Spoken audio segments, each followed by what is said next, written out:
darkness for a piece of me. I can feel this for sure. I've been here before. I can feel this for sure, for sure, for sure. I've been here before.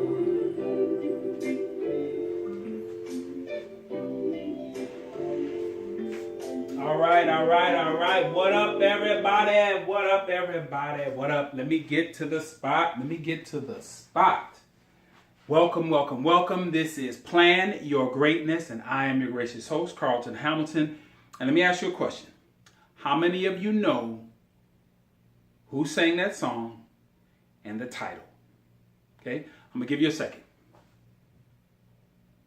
Now you can, in the comments, maybe I'll throw a good prize for the first person who did that, but I'm going to tell you right now. It is, actually, you know what? If I forget and I don't come back to that, put it in the comments, and whoever says who is the first person who says who it is, the title, and the artist, I have some sort of prize connected to this video. All right. But this is Plan Your Greatness. I'm your gracious host, Carlton Hamilton. And what we're doing throughout this channel is we're breaking down the book before it actually comes out. We are going chapter by chapter. And if there's a particular point in each chapter, we will break that down. And we are actually on I believe we're on chapter 2. And the title of that chapter is The Sweetest Sound. And that song will apply, just remember, when you hear that and then you find out the name of the song, you'll see the connection between the title being of this chapter, The Sweetest Sound. So this particular chapter is very powerful. Each chapter kind of stands on its own. As far as you can connect them all together, but they all kind of stand on their own as they all tell a particular story. Now, The Sweetest Sound, this particular chapter, we're talking about the day of my release. And it was very powerful because, at that moment, there was this new beginning. And at the same time, I was going through these moments of reflecting on my life, my experiences, prison. Because I was in there a little over 3 years, but it went past almost in the blink of an eye. There were moments when I was in prison where I thought I was going to go crazy as far as just imagine somebody locking you into a room and you can't get out. You can't get out. You set it on fire. The only thing that you would be able to do is hurt yourself. But you're not getting out of there. You can't bust out or anything. You don't have the tools or anything like that. You cannot get out. Now, as I even say that, some of you really can empathize with that feeling. But I can almost guarantee you do not know what that feels like, because you have to go through the entire legal criminal process of all the things that I did to lead up to being in there.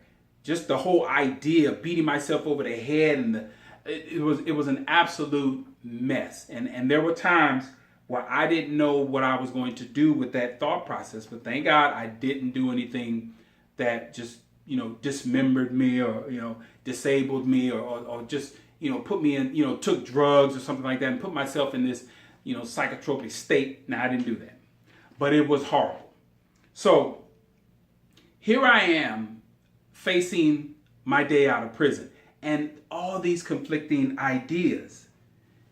And I titled this The Sweetest Sound because as I stood in front of the gate to be released from prison, I had a rule, because I saw these inmates carrying just boxes of stuff from one cell to the other. You get into there, a new cellmate would come into your cell, and they just had tons of stuff because they had been locked up for so many years. And I looked at that and I equated it to some of the homeless people. Now just think of this. You see homeless people pushing carts, and I mean overflowing with stuff. And you think for a second, like, why would you just push all that crap around? Well, if you read in one of my other chapters in the book where I break that down as far as the dilemma of the poverty conscious. It's an idea that you don't have value unless you have stuff because you're so low. So material things have a lot of value. And that's exactly what was happening with a lot of inmates. They were actually deriving value from all the garbage that they have just accumulated over time. So from there, I had this idea. I said, that won't be me. Now, any of you that work in corporate offices or whatever, or have seen a copy machine, you see the copy paper comes in this box. It has about 10 rolls. Each one of those rolls has maybe 500 sheets of paper on it. So that box was my one box rule. I said to myself that all my stuff, all my belongings in prison need to be able to fit in that one box. Now I had a television that I put on the top of it, but the one box rule. If all my stuff couldn't fit in that box, then what I actually would do is then I would get rid of it. Just get rid of it. I was like, oh, I don't need it. I would fight with stuff for like 2 or 3 days, and I would realize, I said, I really don't need it. Or maybe something else I would get rid of to fit. But everything fit in that box. So here I am standing outside the gate with this box, with my TV, and I hear the screeching sound of this gate just scratching across the asphalt. Now, just as I say that, some of you are going, oh, just imagine somebody fingernails on a chalkboard. That's one of the worst sounds you can ever hear. And just imagine this piece of metal scraping across literally sparks are coming up as it is scraping across the ground to open up. The sweetest sound. You know why? Think about it. When that gate fully opens, I'm free. So it was, I didn't care. It was the sweetest sound I had ever heard. I'm now going to be free. So here's what's going on with that. Is that as I am standing there and going to this moment that I'm about to step into freedom, I could almost feel it, that barrier. When that gate opened, I'm looking and I'm just, my goodness, this is it. I hear the gunshots in the distance. The guards are taking their rounds, shooting. And then I also see, off in the distance, I see my mother, my father, and my cousin coming to pick me up. But as I stepped over that line, I literally felt the difference between being incarcerated and being free. I literally felt that. It was almost like I was breaking this barrier. And so as I got over, I promised myself that I would do this. I put the box down. I did a pirouette. I went military style pirouette. And then I was facing the gate. And then the gate screeching again. And as soon as it closed, I stood there. John Carlos, Tommy Smith. Now, if you know the names, John Carlos, Tommy Smith, 1968, Mexico City Olympics.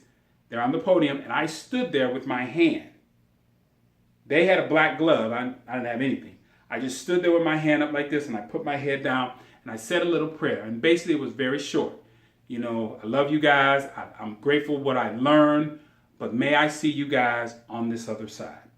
And then I just put my fist down, picked up my box, turned, and went and left, and met my mom and my dad and my cousin. All right, so time flies. And here's what's interesting, is that every day before that moment, it was a dream. Now understand this point, because every day before that, it was a dream. But I would always have to wake up to the reality that I was still in prison. So just imagine how frustrating it is. You have this dream, you wake up, you're still in hell. You have this dream about heaven, you're still in hell. You have this dream, you're still in hell. But then all of a sudden, when I'm standing there and the gate is about to be open, that dream and that reality now collide. Very similar to what I was thinking about this story when I was in camp baseball. First year in camp, there's 150 some players, and I remember what was his name? Schneider. I can't remember his first name, but I know he was the minor league coordinator. He's walking around and he's yelling. He said, "Look around, fellas. There's over 150 players here in camp. But you know what? We only have space for 125. So look around. There's going to be some people that are going to go home. So my question to you is, are you going to stay or are you going to go home?" And I just kind of looked and thought to myself, you ain't talking to me. And as that was going on, there were coaches that were walking up and down, looking at faces. And, now that I look back on it, I see what they were doing. They were just trying to get a visual of who's who. And one of the coaches, and I'm sure he knew who I was. I was a top draft pick. I got a lot of money to sign. And so here I am. Think about it. I'm a left-handed pitcher. I'm one of the top draft picks. And I'm now in camp. So he comes over to me and he stands in front of the sun so I could look at him and he could look, he could look at me, I could look at him without the sun shining in my face as I looked at him. So he asked me the question. He said, so what's on your mind? And without even batting an eye, I looked up and I said, in 2 years, I'm not going to be stretching down here. I'm going to be stretching down the road in Major League camp. And he looked at me. I looked back at him. And he just kind of smiled and he just walked off. Okay? 2 years later, I'm down in Major League camp, working out, having the time of my life. I grew up a Cubs fan, so now I'm seeing all these players that I watched on TV. I'm seeing them come into the clubhouse, getting out of regular clothes, getting dressed in the uniform, and I am just in absolute awe. And I remember Rick Sutcliffe, one of the pitchers, said, "Hey, Rook, snap out of it." And I always remember that because I was, okay, oh man, oh Lord, I'm in the clubhouse. But then, because of that, the Cubs were actually a good team, good organization. So they had a lot of veteran pitchers under contract. So they had to sit me down. So when I got back down to minor league camp, one of the first coaches that I saw was Coach T, Tony Franklin. And he comes up to me and he just looked at me and he was like, "How was camp?" And I was like, "It was great." He said, "You did it." I said, "Yeah." And so the reason why I bring that is because I had looked just like the dreams I had in prison.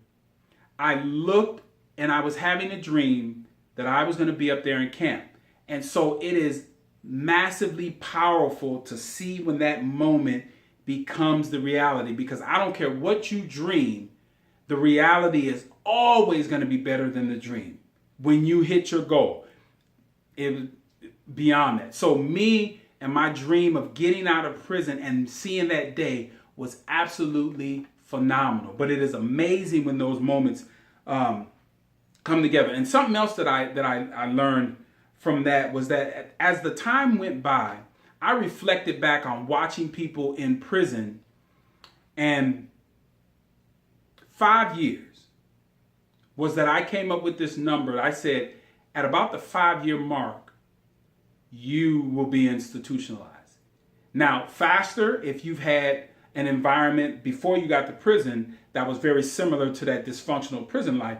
But if you had a normal, like me, upbringing, I had no contact with the criminal justice system. If you stay in there for 5 years and you're not careful and you're not programming like I am, really trying to reshape my mind, yes, 5 years, you will be fully immersed, fully institutionalized in the system. Now, what that reminds me of is one of my favorite movies. I got a quote from one of my favorite movies, and that is The Shawshank Redemption. And if you're familiar with that movie, there is a part in there where Ellis Boyd Redding, played by Morgan Freeman, he says this. He says, when you get in this system, he said, these walls are funny. First you hate them, then you get used to them. Enough time passes, it gets so you depend on them. Some people, that process is quicker than others, to where you become dependent on yourself being in the system. I thought that was very powerful in what I saw, and then what I remember watching in the movie on how real that statement was. So, saluted. Then I started asking myself, how did I do? Hold on just a second.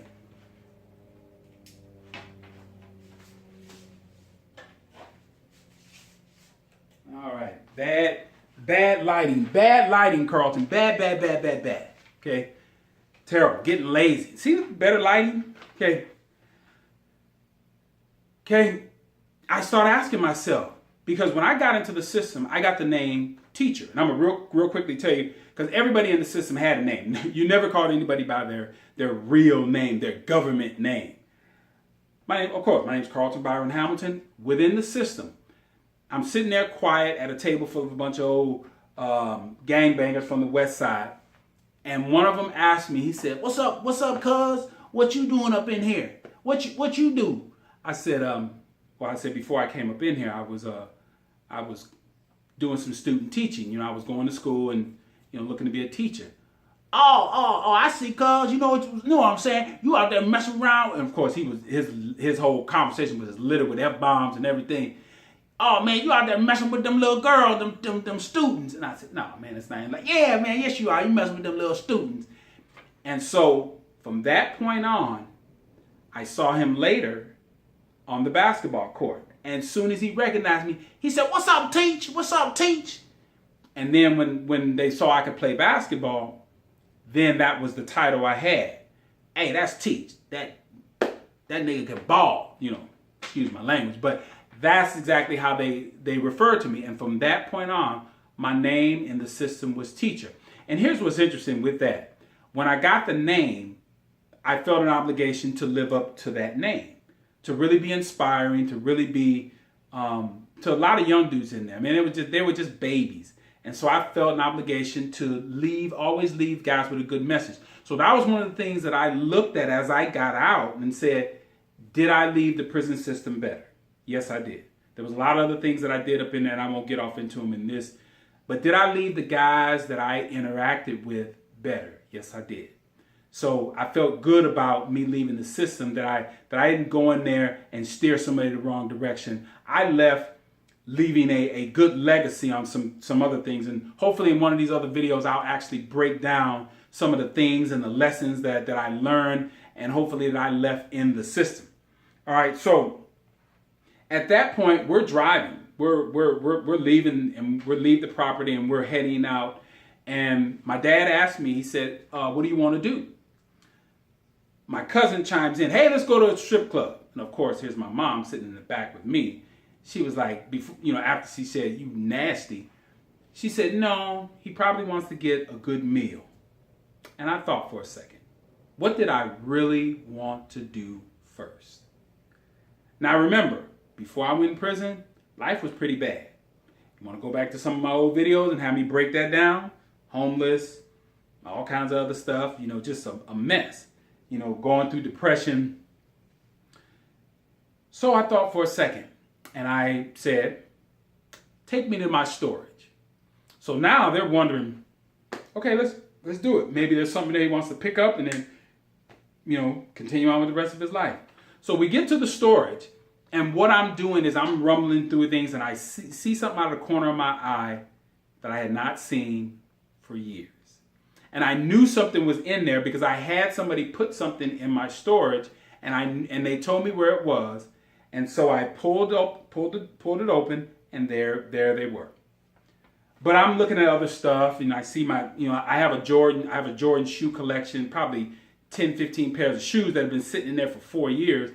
I tried them on. Of course, they don't fit. They've been sitting in there, but I squeezed my foot into a pair, and then my dad's looking at me, my mom's looking at me, and my cousin's looking at me. They're like, hey, dude, it is 100+ degrees because we're sweating in this storage. And so I say, you know what? I just want to look through some things. Luckily, my parents' hotel was down the road about maybe 2 miles. So I just start going through, and then once I see that they're clear off the property, I go right to that dresser drawer. And I pull it out, and I grab out what's been in there. And so now I'm looking, and I know full well this moment is, if I take what I just pulled out of that drawer and make some moves, make some calls, do some things, I can get myself up and running financially and be back and then also I will be back in the game that I had just gotten out of. So I got to make this move. So I grab them and I exit out the storage unit. And I start walking like I'm walking out the exit. Just I'm heading out. And if I take this right, I'm going out of the storage complex. But I take a left.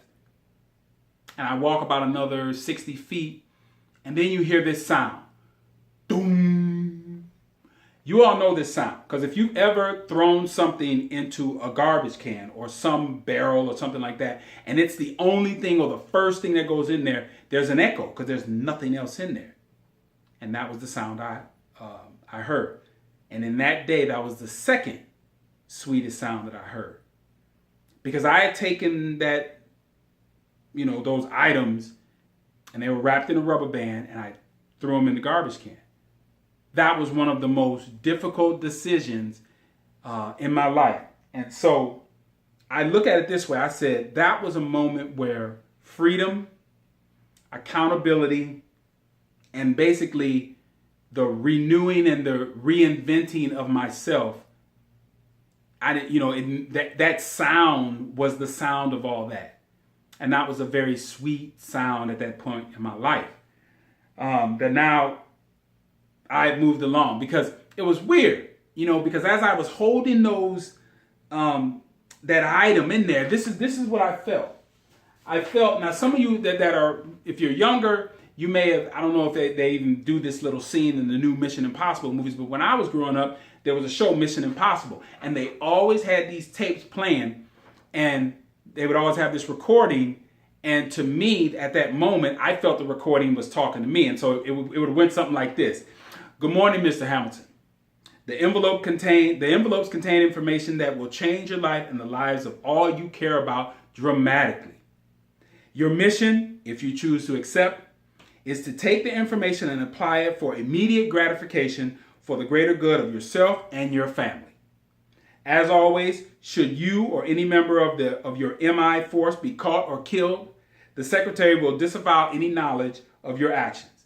This tape will self-destruct in 5 seconds. I just felt that at that moment I was having to make that decision, that's what I was hearing in the background. So when I threw it in there, it was boom. It was moving on. And I had to make sure, because at that moment, I was revisiting a rule that I had as far as, if you go back and look at the other videos, the 9 pillars of success, which support the 3 questions throughout the book, which is stop lying to yourself. Because I knew if I grabbed that, I would have been lying to myself that, hey, I needed to continue on the path of making my way without those things that actually got me into the trouble that I was in before. So reprogramming, rewiring, rewriting my story, becoming the narrator of it. This was, I was just making a new life for myself. I was learning that I had value. And for all those years after I got injured in baseball, I didn't see myself having value outside of baseball. So I had to renew that and just create this whole, not another person, but just reveal to myself that I do have value. All right. And I read something after I got out of prison where these sociologists got together and said that you can't think your way to right action. And they supported it with all this research and everything. And I just looked at myself and I said, I believe the process as far as you making a change in your life, it starts in your mind. So I wholeheartedly support that if you want to make a change in your life, it has to come through thinking. That's the first step. So I firmly believe that you will think yourself into right action. You will think it and then you will act upon it. And then the more you think, you act, the more you think, you act, then all of a sudden this action becomes automatic. But it's not going to do it by itself until you activate it through the thinking.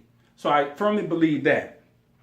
And one of the other things that I came across in my study in sociology was a term called trained incapacity. Now, if you look that up what that really means is people see themselves so specially skilled, they don't see that skill set really having tentacles and being able to be utilized in other particular areas. They kind of pigeonhole themselves just to that. Okay? And that's exactly what a lot of athletes do. That's exactly what a lot of people from the military, that's what very highly skilled people do that. And that was speaking directly to me, because I didn't see all the things that I learned as a professional athlete having any value outside of the game of baseball. You see what I'm saying? And then even more specific, I only saw myself as a player. I never saw myself as a coach. And I had great skills as far as how I was a pitcher, as far as how I could share my knowledge with other young pitchers. I never saw that until later on I realized that I have some valuable skills that can transfer into any area of life. All right. So when I went to Mesa Community College and enrolled in classes, I had a beautiful academic advisor that basically shared with me that I could do it. There was a whole series in the book, and I talked specifically about that interaction. But this is what she made me feel like, because I was coming into school very broken. But she just said simply, if you take these classes and you pass them, you will have yourself a college degree. She made it so simple. So, Johann Wolfgang von Goethe, he says, if you treat an individual as he is, he will remain how he is. But if you treat him as if he were what he ought to be and what he could be, he will become what he ought to be and could be.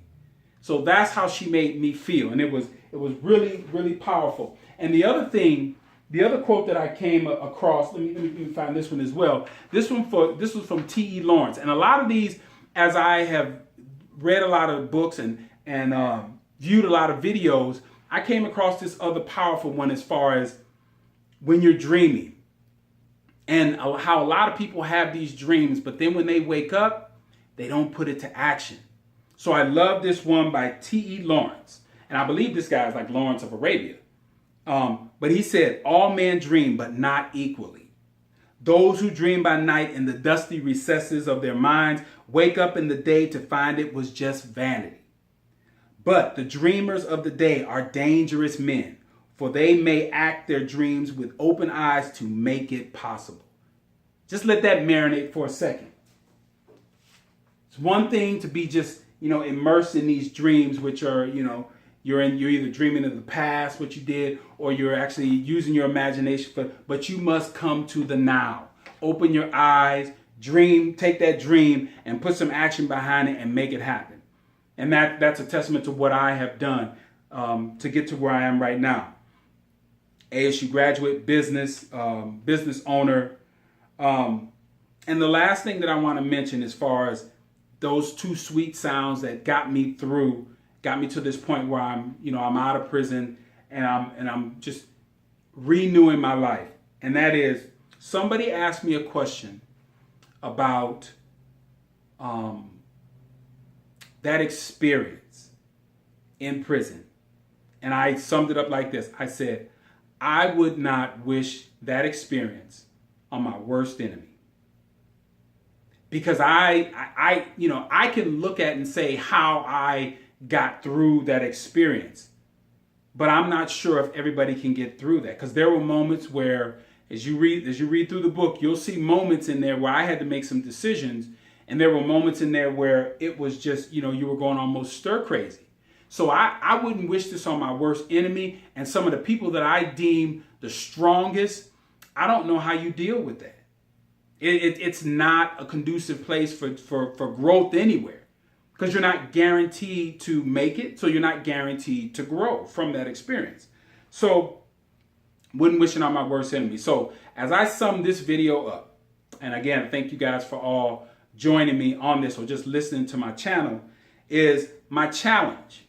Just as I go through each one of them, my challenge to you is ask yourself the 3 questions. If you don't know what those 3 questions are, look at some of the other videos and you'll find out the question. I'm just going to give it shortly.